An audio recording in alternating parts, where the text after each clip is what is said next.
ሰበር ዜና ጥር 22 2018 ጤናና ፍቅር ይስጥልኝ አድማጭ ተመልካቾች እንደምን አረፈዳችሁ። የሰዓቱን አበይትና ሰበር ዜናዎች ይዤ ቀርብ ያለው። በቅድሚያም አርዕስተ ዜናዎቹን በማስቀደም ጀምራለሁ። አረጋ ከበደን ጨምሮ በርካታ የክልል ባለስልጣናት ከኤርፖርት አቅራቢያ በባህር ዳር ዙሪያ ጥቃት ተፈጸመባቸው።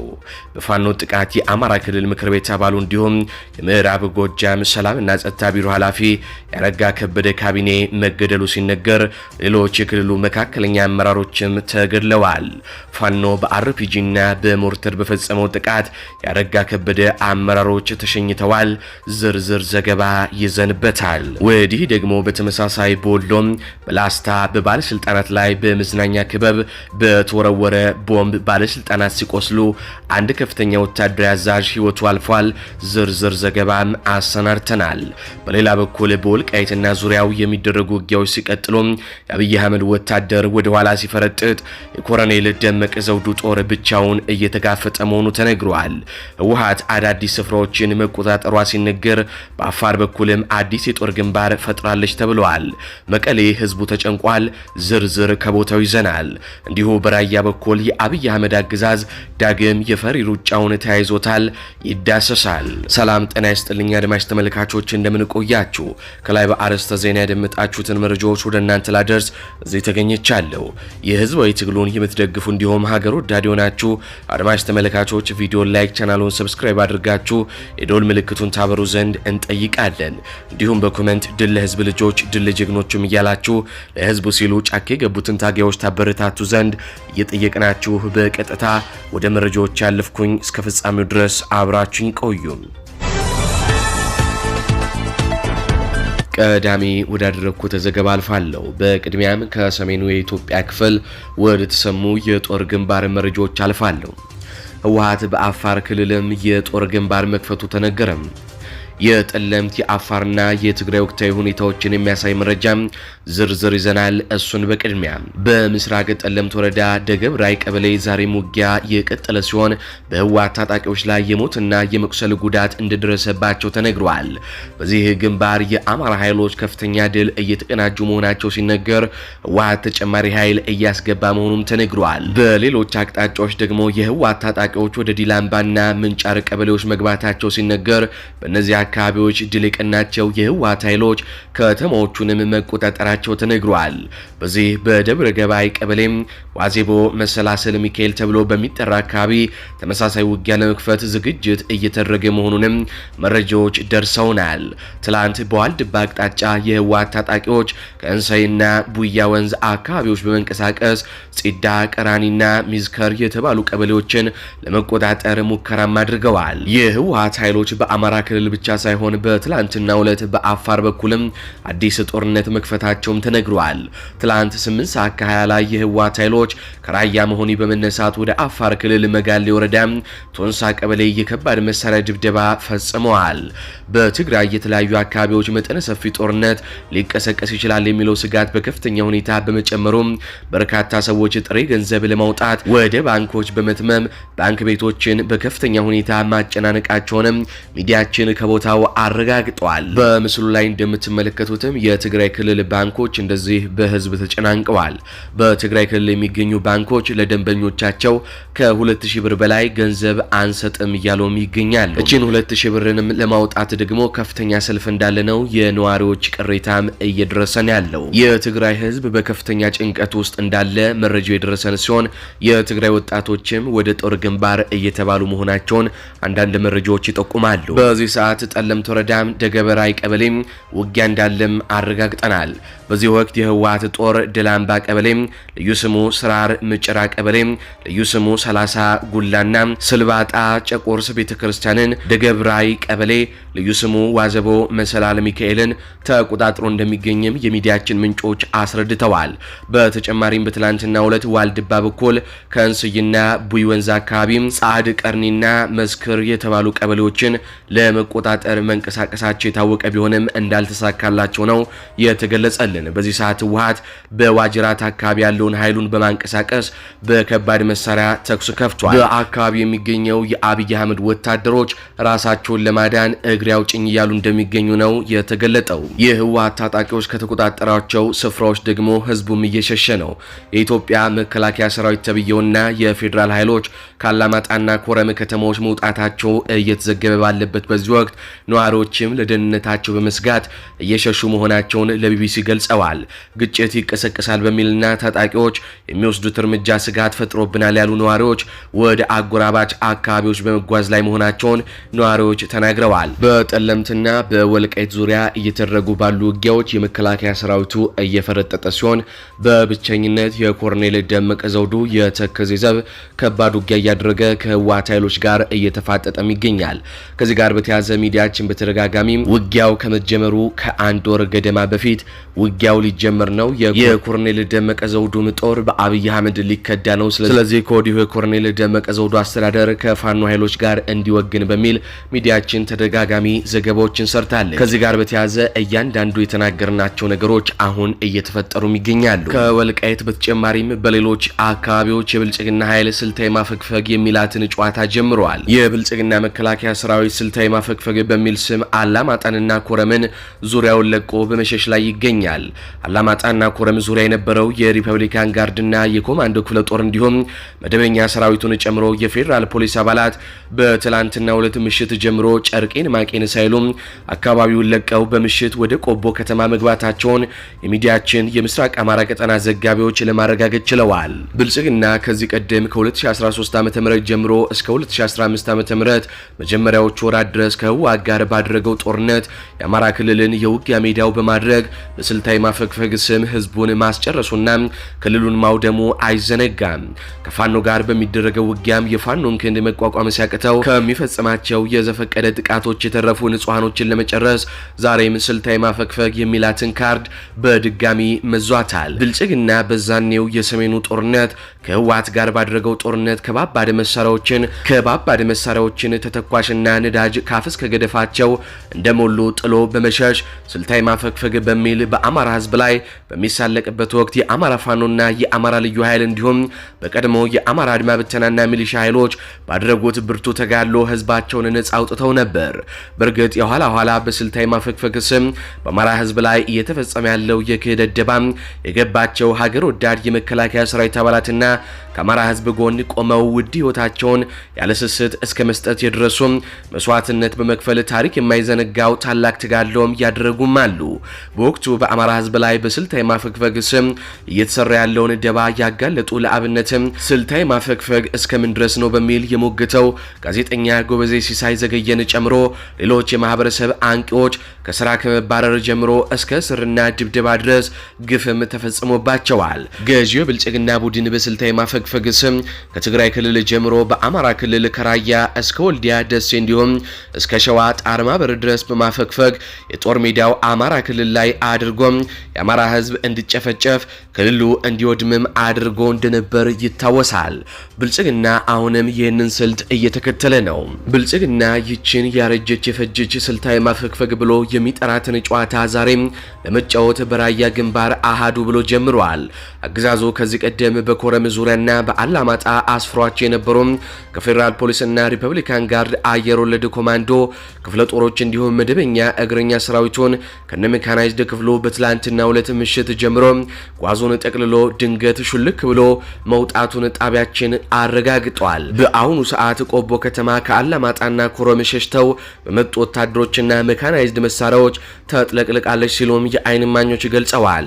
ከፋኖ ጋር እየተካሄደ በሚገኘው ውጊያ አከርካሪ የተሰበረው መከላከያ ሰራዊቱ ይህንን ሳይወጣ ሌላ አዲስ ጦርነት በመጀመሩ ለመማረክ እንኳን እድል እንደማያገኝ ስለተረዳም በተስፋ መቁረጥ ስሜትም ተውጧል የተባለው ብልጽግና ለምን አስወረርከን በሚል የራያ ማህበረሰብ ጥያቄ ሲያነሱበትም እንዳልከላከልላችሁ ፋኖ አጠቃኝ የራሳችሁ ፋኖ ነው ያስወረራችሁ በሚል የቂል መልስ እንደሚሰጥም ይጠበቃል። በወልቃይትም ተመሳሳይ ተግባር እየፈጸሙ ነው። ብአዴን ከብልጽግና ጋር ሆነው ወልቃይትን ራያን ለዳግም ወረራ በማጋለጥ ፋኖ ነው ያስወረራችሁ የሚል አጀንዳም ለማራገብ ዝግጅታቸውንም ጨርሰዋል።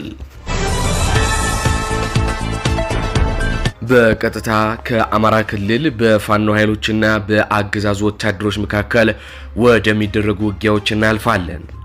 ለዓለም ብርሃኑ የተባለው የላስታ ወረዳ ሊቀመንበርን ጨምሮ ከፍተኛ ወታደራዊ አዛዦች ላይ የቦምብ ጥቃት ተፈጸመ። በምስራቅ አማራ ቀጠና ለዓለም ብርሃኑ የተባለው የላስታ ወረዳ ሊቀመንበርና ላሊበላ ከተማ ስፍራ የሚገኘው የብልጽግና መከላከያ ሰራዊት ከፍተኛ አዛዦች በከተማዋ ሀብትዬ ተብሎ በሚጠራው መዝናኛ ክበብ ውስጥ በነበሩበት ተከታታይ የሆነ የቦምብ ጥቃት የተፈጸመባቸው ሲሆን አመራሮቹ መቁሰላቸውን ሚኒልክ እዝ በህዝብ ግንኙነቱ መምሪያ በኩል ለሚዲያችን በላከው መረጃም ገልጿል።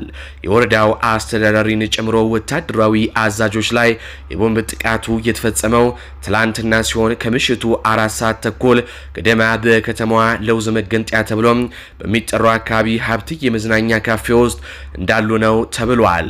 እዙ ለሚዲያችን በላከው መረጃ መሰረት በርካታ ያገዛዙ ወሳኝ ሰዎች ቆስለዋል ነው የተባለው። በጥቃቱ ለጊዜው ማዕረጉና የስራ ድርሻው በውል ያልታወቀ አንድ ከፍተኛ የብልጽግና መከላከያ ሰራዊት አዛዥ ወዲያውኑ ህይወቱ ሲያልፍ ተጨማሪ 7 የመከላከያ አመራሮችና አባላት ቆስለው ወደ ሕክምና ጣቢያም ተወስደዋል።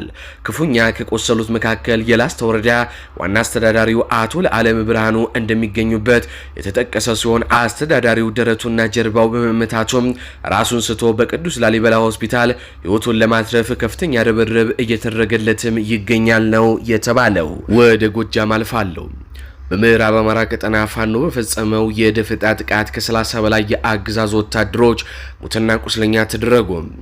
በምዕራብ አማራ ቀጠና መነሻቸውን ከደብረ ወርቅ ከተማ ፈለገ ብርሃን ያደረጉ የአገዛዙ ወታደሮች በቀጠናው መጣ ተብሎ ወደሚጠራው አካባቢ እየተጓዙ እንዳሉ ከባድ የሽምቅ ጥቃት ተፈጽሞባቸዋል። የደፈጣ ጥቃት ሳይንስን ከአማራዊ ጀግንነት የጦር ብልሃት ጋር ያጣመረ ነው በተባለው በዚህ ደፈጣ ጥቃት 14 የአገዛዙ ወታደሮች ሲገደሉ ከ11 በላይ የሚሆኑት ደግሞ የቆሰሉ ሲሆን በድምሩ ከ25 በላይ የብልጽግና ወታደሮች ሞትና ቁስለኛ መደረጋቸውን ሚዲያችን ለማረጋገጥ ችሏል። በተመሳሳይ ከመጀመሪያው ጥቃት በተአምር ተርፈው ወደ ፈለገ ብርሃን ከተማ ሲሸሹ በነበሩ ወታደሮች ላይ ድጋሚ በተፈጸመ ጥቃት ከ5 በላይ የሚሆኑት ሞትና ቁስለኛ መደረጋቸው ነው የታወቀው።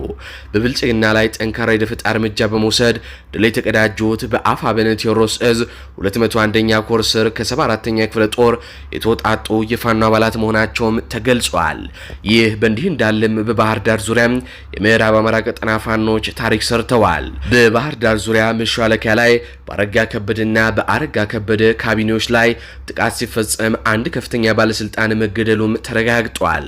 ዛሬ ከነጋ ባህር ዳር ወጣ ብሎም መሿለኪያ ላይ የአረጋ ከበደ ካቢኔዎችና ራሱ የክልሉ ፕሬዝዳንት አረጋ ከበደን ጨምሮ የመከላከያ ከፍተኛ ጀነራሎች በከፍተኛ ጀባ ወደ ኤርፖርት አቅራቢያ ካለ ካምፕ እያቀኑ ባሉበት የሞርተርና የአርፒጂ ጥቃት በፋኖ በኩል የተፈጸመባቸው ሲሆን የአማራ ክልል ምክር ቤት አባልና የምዕራብ ጎጃም ዞን ሰላምና ጸጥታ ቢሮ ኃላፊ ሆኑት ደሳለኝ ከበደ መገደላቸውም ተነግሯል። ፋኖ በፈጸመው የሞርተርና የአርፒጂ ጥቃት ሌሎች ስማቸው ያልተጠቀሰ መካከለኛ አመራሮች የተገደሉ ሲሆን አጃቢዎቻቸውም በብዛት መሞታቸው ተነግሯል። ከሆስፒታል በቅርብ የወጡት ጀነራል መሐመድ ተሰማ ዛሬ የእሳቸው ጣፈንታ ባይሆንም አብረዋቸው ሲንቀሳቀሱ የነበሩት አጋሮቻቸው ተቀጥፈዋል ነው የተባለው። የክልሉ ፕሬዝዳንትና ከፍተኛ የጦር ጀነራሎች በአንድ ላይ በሚንቀሳቀሱበት ወቅት እንዲህ ያለ ጥቃት መሰንዘሩም በጸጥታ መዋቅር ውስጥ ያለውን የመረጃ ወይንም የስለላ ክፍተትም ያሳያል ተብሏል። 4 ኪሎ ቢረዱ ባህር ዳርን ያስነጥሳታል እንደሚባለው ዛሬ በባህር ዳር መሿለኪያ አካባቢ የታየው ትዕይንት ለአገዛዙ ባለስልጣናት የሲኦል ደጃፍም ሆኖባቸዋል። የክልሉ ፕሬዝዳንት አረጋ ከበደ የካቢኔ አባላቱም ከፍተኛ የመከላከያ ጀነራሎች በከፍተኛ ጥበቃ ወደ አውሮፕላን ማረፊያ ካምፕ እያቀኑ ባሉበት የፋኖ መብረቄ ጥቃት መላ መንገዱንም አናውጦታል የተባለው ፕሬዝዳንቱና ጀነራሎቹ ለጥቂት ሲተርፉ የአማራ ክልል ምክር ቤት አባልና የምዕራብ ጎጃም ዞን ሰላምና ጸጥታ መምሪያ ኃላፊ ደሳለኝ ከበደ ግን በአውደ ውጊያው ተቀጥፈዋል። ከባህር ዳር ከተማ ወጣ ብሎ በሚገኘው መሿለኪያ አካባቢ የፋኖ ኃይሎች አገዛዙን ባለስልጣናት እጀባም አድፍጦ ጠብቀዋል። ፋኖ የሞርተርና የአርፒጂ መሳሪያዎችን በመጠቀም በእጀባው ላይ ድንገተኛ ጥቃት የከፈተ ሲሆን የባለስልጣናቱ መኪኖች በጥይት በቦምብ ተለብልበዋል። ጥቃቱ በዋናነት ፕሬዝዳንት አረጋ ከበደንና ከሆስፒታል በቅርብ የወጡትን ጀነራል መሐመድ ተሰማን ጨምሮ ሌሎች ከፍተኛ ጀነራሎችን ያነጣጠረም ነበር። በዚህ የደፈጣ ጥቃት አገዛዙ በከፍተኛ ደረጃ የሚተማመንባቸው ባለስልጣናትና አጃቢዎችም ረግፈዋል። የምዕራብ ጎጃም ዞን ሰላምና ጸጥታ መምሪያ ኃላፊና የክልል ምክር ቤት አባል ደሳለኝ ከበደ በፋኖ ጥይት መገደላቸውም ተረጋግጧል። ከደሳለኝ ከበደ በተጨማሪም ሌሎች ስማቸው ያልተጠቀሱ አመራሮች፣ በርካታ አጃቢዎች፣ ወታደሮች በአውደ ውጊያው ተደምስሰዋል። በባህር ዳር ዙሪያ እንዲህ ያሉ ከባባድ ጥቃቶችን መፈጸም ፋኖ በከተማው መግቢያና መውጫ ላይ ያለውን የበላይነትም ያሳያል ተብሏል። ባለስልጣናቱ ከባህር ዳር ከተማ ወደ ኤርፖርት ካምፕ እንኳን በሰላም መሄድ አለመቻላቸው አገዛዙ መሬት ላይ ያለውን ቁጥጥር ሙሉ በሙሉ ማጣቱንም ያሳያል። ይህ ጥቃት ፋኖ የአገዛዙን የባለስልጣናት እንቅስቃሴ በቅርብ የሚከታተልበት ጥራት ያለው የውስጥ መረጃ እንዳለው ማሳያ ነውም ተብሏል። በሌላ በኩል የተከዜ ክፍለ ጦር ህዝብ ግንኙነት ኃላፊ አርበኛ በወርቁ በስልክ መስመራችን ላይ ይገኛል። በቀጠናቸው የተደረጉ ውጊያዎችንና ሌሎች ጉዳዮችን እንደሚከተለው ይነግረናል። አበባው ወርቁ ጤና ይስጥልን፣ እንደምንውልሃል። በቀጠናው የተከዜ ክፍለ ጦር የሰራው ጀብዱና ትንቅንቅ ምን ይመስላል? ለአድማጭ ተመልካቾቻችን መረጃ አድርስልን። በቅድሚያ ግን እጅግ አድርጌ ነው የማመሰግነው። መጀመር ትችላለህ። ጤና ይስጥልኝ። አርበኛ አበባው ወርቁ እባላለሁ። የተከዜ ክፍለ ጦር ህዝብ ግንኙነት ክፍል ኃላፊ። እንደ ተከዜ ክፍለ ጦር በአራተኛ ደጃዝማች ኮር ተከዜ ክፍለ ጦር ማለት ነው። አሁንም ቢሆን አውደ ውጊያዎችን አጠናክሮ በየትኛውም አቅጣጫ እያስቀጠለ ነው የሚገኘው። በትላንትናው ዕለት በአራተኛ ደጃዝማች ኮር የተከዜ ክፍለ ጦር የራስ አሞራው ውብነህ ብርጌድና እንዲሁም ጭና ክፍለ ጦር አጋርነት በማድረግ በላይ አርማጭሆ ንዑስ ወረዳ ጃኒካው ከተማ ላይ ከአገዛዙ ኃይል ጋር ከፍተኛ ወደ ውጊያ በማድረግ በጠላት ላይ ከፍተኛ ኪሳራ ደርሶበታል ማለት ነው። ከዚህ ውስጥ የተገኘ ከጠላት በተለይ አንድ መኳንንት አሻግሬ የተባለ የላይ አርማጭሆ ወረዳ ፖሊስ አመራር እንዲሁም 3 ሰላም አስከባሪ ሲመቱ ቁስለኛም በቁጥር ያልታወቀ ቁስለኛ ይዘው ተመልሰዋል። እንዲሁም ከ150 የብሬን ተተኳሽ ምርክ አግኝተዋል ማለት ነው። በትላንትናው ዕለት ተከዜ ክፍለ ጦር የትኛውም ቀጠና ላይ እየተወረወረ ከአገዛዙ ከፋሽስቱ ስርዓት ጋር አውደ ውጊያዎችን አሁንም ቢሆን እያደረገ ነው የሚገኘው። ለወደፊትም አጠናክረን ነው የምንቀጥለው ማለት ነው። ያው የአገዛዙ ስርዓት በየትኛውም ቦታ ላይ እየተመታ የሞራል ውድቀትም እየደረሰበት ነው የሚገኘው ማለት ነው። መልካም። አሁን ያለው ሁኔታስ ምን ይመስላል? አካባቢው በተለይ ጃኒካው ከተማ ለረጅም ጊዜ ተቆጣጣሪዎች መቆየታቸው ይታወቃልና ከእሱ አንጻር አሁን ላይ በቀጠናው ያለው ዝግጁነት ምን ይመስላል? ከአንድነት ማግስት ያለው የመነሳሳት ስሜት ምን ይመስላል? መልካም።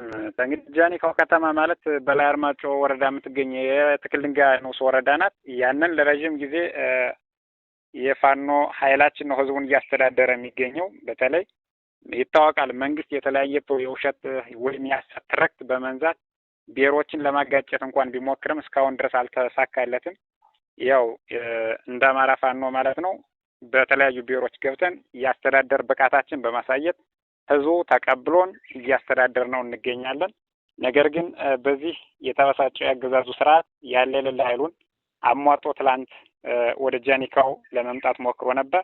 ከፍተኛ የሞራል ውድቀትም ኪሳራም ደርሶበት ነው የተመለሰው ማለት ነው።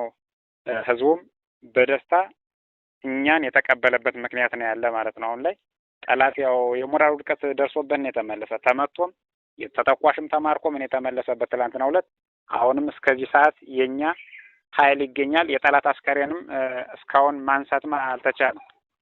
እናመሰግናለን አበባው ወርቁ ላደረስከን መረጃ። በቀጠና ያለው ሁኔታ እየተከታተላችሁ አዳዲስ ነገሮችም ሲኖሩ አሁንም ተጨማሪ ሀሳቦችን ታካፍለናለህ። እናመሰግናለን። ለዛሬ መልካም፣ አመሰግናለሁ። የአገዛዙ ወታደሮች ወደ ፋኖ መቀላቀላቸውን ቀጥለዋል። እስኪ የሚሉትን አድምጠን እንመለስ። እሺ ወንድሜ እንኳን ወደኛ በሰላም መጣህ ወደ ፋኖ። አሁን የምጠይቅህን እስኪ ምን ላይ ትሰጠኛለህ? ስምህም አለበል ሞካር። ስሜ ኃይሉ ሙልዬ እንግዲው እባላለሁ። ኦኬ። ከስንተኛ እዝ ነው የመጣህ? 6ኛ እዝ። ክፍለ ጦር ስንተኛ ነው? 52ኛ። ኮር ስንተኛ ነው? 601ኛ ኮር። ሬጅመንታስ? 5ኛ ሬጅመንት። ኦኬ። የወጣህበት ቦታ? መርገጭ። ሸበል መርገጭ ማለት ነው። የስራ ኃላፊነት ምንድን ነው? ኦኬ፣ እናመሰግናለን። እንዴት ወደኛ ተቋም ልትመጣ ቻልክ? አገዛዙስ ሲያደርግባችሁ የቆየው ጫናስ ምንድን ነበረ? ያው አገዛዙ አንዳንድ ጫናዎች አሉ። እነሱ ጫናዎች በጣም ሲበዙ ቤተሰብ ፍቃድ የለም፣ ፍቃድ ስለሌለ ያው እናንተም ደግሞ ወንድሞቻችን ለሀገር ታጋይ የሀገር አገልጋይ አማራ ነፃ አውጪ ስለሆናችሁ ወደ እናንተ ተቀላቅለናል ማለት ነው። ኦኬ። በምትቆዩበት ሰዓት ላይ አገዛዙ ወይም መከላከያ ተቋም በአማራ ህዝብ ላይ የሚያደርሳቸው በደሎች ምንድነው? አሁን ለምሳሌ እናንተ በቆያችሁበት ተቋም ላይ ብሔር ተኮር ነው ይባላል። አማራው ከኦሮሞ መከላከያ እኩል አይታይም በስልጣንም ደረጃ እንዲሁም ደግሞ በአድርጋ አታድርግ ላይ እናንተ ላይ እንደሚጠብቅና በቃ በእናንተ አማራ ተወላጅ ስለሆናችሁ ብቻ ጫና እንደሚበዛባችሁ ሰምተናል። ይሄን እንዴት ትገልጽልኛለህ? ያው እውነት ነው። ያው እንዳላችሁት ነው። እናንተ እውነቱን ሁሉን ነገር ታውቃላችሁ። ያው በዛ በመሆኑ እናንተ ጋር መተን ተቀላቅለናል። ደስ ብሎናል። እናመሰግናለን። ምንስ ያደርሱባችሁ ነበረ? አብዛኛውን እዛ ጋር አዛዦችም ኃላፊዎቻችሁም ኦሮሞ ናቸው። ምን ያደርጓል? ምን ማለት በእናንተ ላይ የሚያደርሱባችሁ ተጽዕኖ ምን ነበር? ያው ተጽዕኖ በፍቃድ አማካኝነት ያው በቤተሰብ ስልክ ባለመደወል በዚህ በፍቃድ እና በዚህ በተለያዩ ነገሮች አሉ። ይሄ ነው ሌላ ብዬ የምገልጸው። በማህበረሰባችን ላይስ መከላከያ አሁን የሚያደርሰው ነገር ታያላችሁ አብራችሁ ሆናችሁ እና እንዴት ነው? በቃ በአማራ ህዝብ ላይ ያለው ጥላቻስ እንዴት ነው? መከላከያ አሁን እንደ ድሮ በንጹህ ተቋም ላይ ያለ ነው ወይ? በአማራ ህዝብ ላይ ምን ጉዳት እያደረሰ ነው ያለው? ያው በአማራ ህዝብ ያው አንዳንድ ነገሮች አሉ። አንዳንድ ሱሰኞች ምናምን ጫና እንደሚያደርጉና ያው አንዳንድ ጊዜ አማራ እንደዚህ የእናንተ ወንድሞች ናቸው እንደዚህ ያደርጉ እያሉ እንትን ማለት አለ ሁኔታ ማለት ነው። ለምሳሌ ፋኖን ማለት ነው። ፋኖን በምን አይነት መልኩ ይገልጹታል እነሱ? ያው በጽንፈኝነት ነው የሚገልጹት። ምን ያደርጋል ይላሉ? ያው እነሱ እንደሚዘርፉና እንደሚከትፉ ወይም ሰው እንደሚሉ ነው የሚነግረው። ስለዚህ አንተ አሁን ያገዛዙን ስርዓት 100% አስጠልቶህና አላምንበት ብለህ ነው ወደኛ የወጣኸው? እሺ፣ አመሰግናለሁ። እንግዲህ እንደተመለከታችሁት ነው የፋኖ ኃይሎች ወደ አንድነት ከመጡ ማግስት ጀምሮ በየቀኑ በርካታ ያገዛዙ ወታደሮች በገፍ ወደ ፋኖ እየተቀላቀሉ ነው። የፋኖ ወደ አንድ መምጣት ከሜዳ ላይ ጦርነት በተጨማሪም በአገዛዙ ወታደሮች በኩልም ከፍተኛ ድል እያስገኘ ነው። እንዴት ከተባለ የአገዛዙ ከፍተኛ ወታደሮች በገፍ ወደ ፋኖ እየተቀላቀሉ ስለሆነ ነው። በርካታ ቪዲዮዎችን ከዚህ ቀደም አስመልክተናችኋል። ያለምንም ውጊያ ከካምፓቸው እየከዱ ወደ ፋኖ የተቀላቀሉ በርካታ ወታደሮች በወሎ፣ በሸዋ፣ በጎንደርና በጎጃም እየተመለከትን ነው። ከዚህ በተጨማሪም በቅርቡ ደግሞ በበርካታ መንገዶች ትልልቅ ኮሎኔሎች፣ ትልልቅ መኮንኖች ወደ ፋኖ ይቀላቀላሉ ተብለው ይጠበቃል። በእኛ ሚዲያ በኩል በርካታ ትልልቅ የሚባሉ የአገዛዙ መኮንኖች ወደ ፋኖ መቀላቀል እንደሚፈልጉ የሚገልጹ አሉ። ስለዚህ እነሱን ከፋኖ ኃይሎች ጋር የማገናኘትና እነሱን በቀጥታ ምንም ጉዳት ሳይደርስባቸው ከአገዛዙ አምልጠው ወደ ፋኖ የሚቀላቀሉበትን መንገድ እየተመቻቸ ነው። ከዚህ ጋር በተያያዘ በቅርቡ በርካታ ሰበር ዜናዎችን እንደምትሰሙ ልናሳውቃችሁ እንወዳለን። የአገዛዙ ጦር እየፈራረሰ ነው። በጦር ሜዳ ከሚፈርሰው በተጨማሪም ከጦር ሜዳው ባልተናነሰ መልኩ የሚከዳው ወታደር እጅግ ከባድ ነው። ይህም አገዛዙን ወደ መቀመቅ እየከተተው ይገኛል። ከዚህ ጋር በተያያዘ በቅርቡ ትልቅ ዜና መጠብቁ። አንድ ከፍተኛ የአገዛዙ መኮንን ወደ ፋኖ ይቀላቀላል። አድማጭ ተመልካቾች ለሰዓቱ ያስኩላችሁ ዘገባዎች እነዚህን ይመስላሉ። በዜናዎቻችን ላይ ያላችሁን ሀሳብ አስተያየት በኮሜንት መስጫ ስር አስፍሩልን። እንዲሁም በዝግጅታችን ክፍል ላይ ያላችሁን ሀሳብ አስተያየት ምን ይጨመር ምን ይቀነስ የሚሉትንም በኮሜንት መስጫ ስር አስፍሩልን። እንዲሁም ቪዲዮውን ላይክ፣ ቻናሉን ሰብስክራይብ በማድረግ አጋርነታችሁንም እንድታሳዩን እንጠይቃለን። እንዲሁም ላልሰሙ እንዲደርስ ሼር በማድረግ ለበርካቶች ተደራሽ ታደርጉን ዘንድም እንጠይቃለን። በቀጣይ በሌሎች ዘገባዎች እስካገኛችሁ ድረስ ቸር ያሰማን።